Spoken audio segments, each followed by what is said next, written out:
Kayo ba yung nanay ni Mikay? Ay, opo, ako ho. Ikinalulungkot kong ibalita na hindi na siya magiging scholar sa susunod na pasukan. Bakit ho? Dahil sa misconduct na nabalitaan. Di lang kasi grades ang kailangan. Kailangan din ng good moral standing ng isang scholar. Tsaka hindi patas kasi yung isang estudyante nasuspinde. Tapos siya hindi mapaparusahan. Anong hindi patas? Eh, yung mag-ina, si Rachel sa si Berna, sila naman lagi nagsisimula ng gulo. Pasensya na, sis. Pero yan ang patakaran ng eskwelahan na to. Excuse me.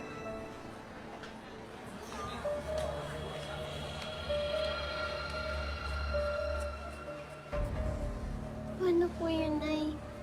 Hindi na po ako makakapag-aral dito. Next school year?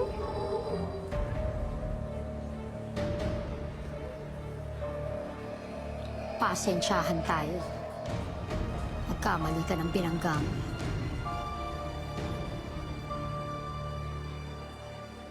Sabi ni Nanay, i-enroll niya na daw ako sa public.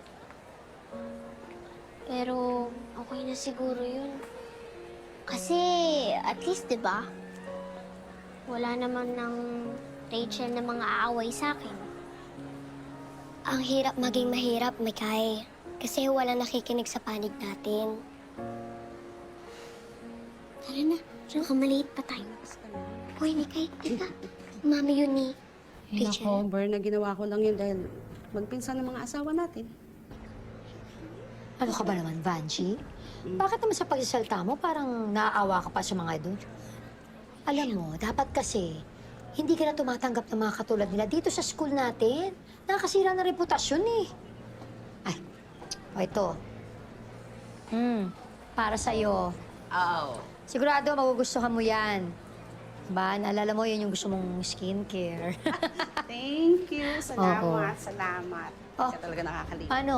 Eh, teka, kailangan ko muna kasi mag-beauty rest, kaya kailangan ko na umalis. Alam mo na, tatanggap pa ako ng award mamaya. Ulirang Ina Award sa foundation namin. Kailangan banat na banat. Kaya kailangan ko na mag-beauty rest, ha? Sige, salamat. Salamat ulit. Congrats. Good luck.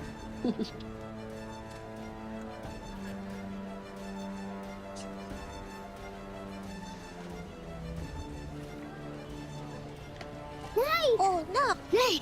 Oh, anak, akala ko nakauwi ka na. Ba't nandito ka? Hindi na, inintay po talaga kita. Eh, narinig ko po kasi yung principal tsaka si Aling Berna